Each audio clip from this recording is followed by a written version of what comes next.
Harry W. Jones, Assistant General Counsel in charge of food enforcement for the Office of Price Administration, is summing up the government's case before the court.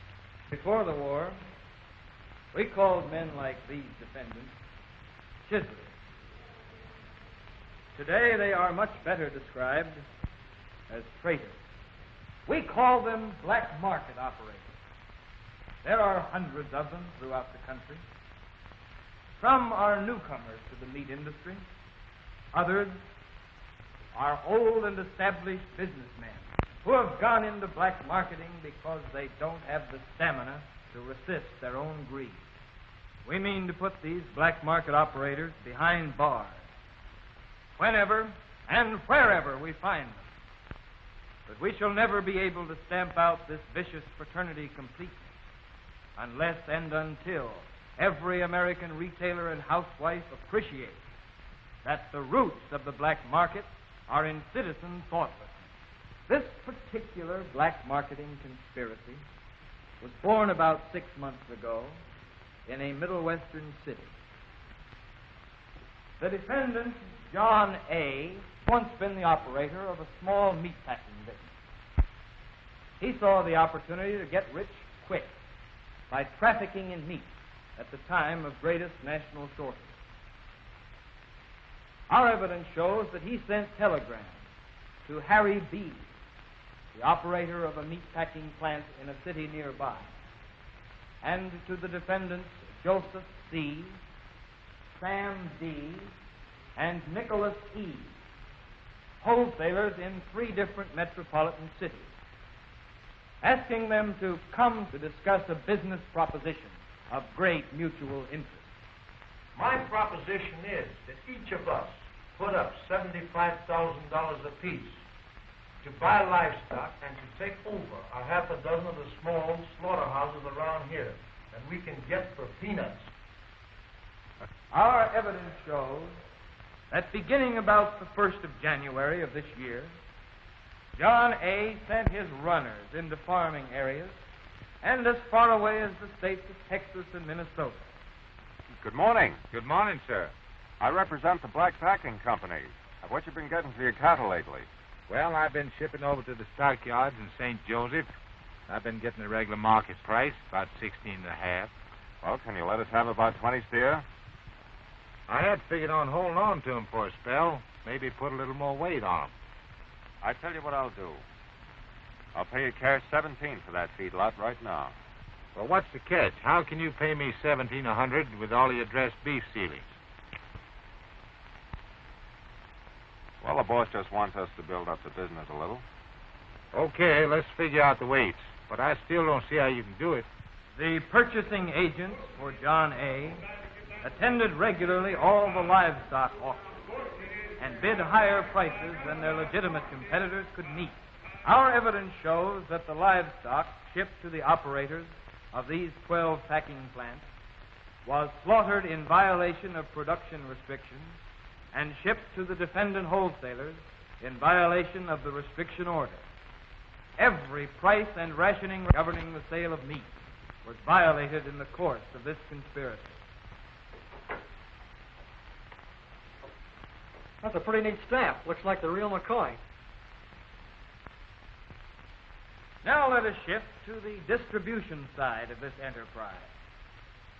Joseph C., Sam D., and Nicholas E., the eastern wholesalers of the combine, sent their contact men around to retail butchers.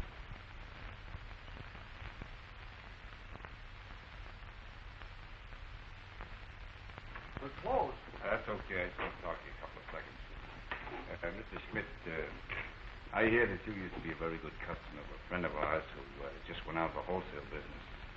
And that you haven't been able to get any meat lately. Meat? That's all anybody asks for these days. A good customer is going across the street to my competitor. He's buying meat from Mr. Nicholas E. And E still says he hasn't got any to sell me. Yeah, well, I represent Mr. C. And he heard about you. Yeah? Yeah. And he told me to stop around and tell you that we could let you have around 20 sides of beef a week. Fine. Yeah, that's fine. course, you know, meat's hard to get now, and we'll have to ask you to pay a little service charge. Say around $5 a side. Well, I don't like to do that. I don't want to get in trouble with the OPA. Nothing's going to show on the invoices or any place else. Now, all you have to do is to give us a check every week for the ceiling price. And I'll stop around every Saturday afternoon around 5 o'clock and pick up the rest in cash. Various devices were used to cover up the side payments. In Baltimore, the orders were to wrap up the cash bribe with a soup bone to be picked up every Saturday. Good morning. Good morning. You got a nice soup bone for me? I have a nice soup bone for you today. Complaints started coming in to our district office in Washington about certain butcher shops. Hello, Mr. Q. My son's home from camp tonight, and I want a nice, big, thick, 2-pound porterhouse steak. Now, let's see, that's 66 cents a pound for choice, isn't it? And 11 points a pound. I'm sorry, Mrs. Kelly. I haven't any steak. How about some nice sausage? No, I think I'll run across the street and see if I can get one there. Tom told me to be sure and have a real good thick steak for him tonight. How's the steak situation today, Mr. Q? You know, I'm all out of those darn points. But after all, I've been a good customer of yours, haven't I? You certainly have. I've got one about 2 pounds. Cost you $1 a pound. That's all right. And I'll just lend you the points. Fine. Now, Beauty? There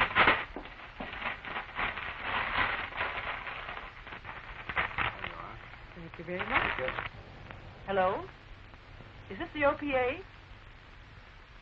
To the Office of Price Administration in Washington, we subpoenaed the 16 retail butchers who have testified before this court that they paid above-ceiling bribes to the collection agents for this black marketing conspiracy. We put them all together in an office and left them alone with their thoughts while we examined them one by one. We make no promises, but we do ask you, as a patriotic American, to tell us just how much money above the ceiling price you paid John C. every Saturday. We know a little bit about you. We want to know just what that son of yours in Africa would say about his dad dealing with a bunch of wartime chiseling saboteurs. I guess I haven't seen it straight up to now. I'll give you any statement you want. With the information that was given to us, we were able to discover that one of the higher-ups was flying to the city with $57,000 in cash. Our agents with United States Marshals were waiting at the airport when Nicholas E. arrived. The $57,000 was found in his briefcase, including $150 paid to him by a butcher in bills marked by the government. That, ladies and gentlemen of the jury, concludes the government's case against these defendants. We leave the verdict with you. You have just heard 5 individuals tried before a jury of their peers. But black marketing and all who take part in it stand accused before a greater jury, the entire American people. Black marketing doesn't stop just with meat. Shoes, potatoes, poultry, butter, tires, and gasoline are all on the list. Every one of you has a personal duty not to finance wartime racketeering. Don't grab for more than your share of anything.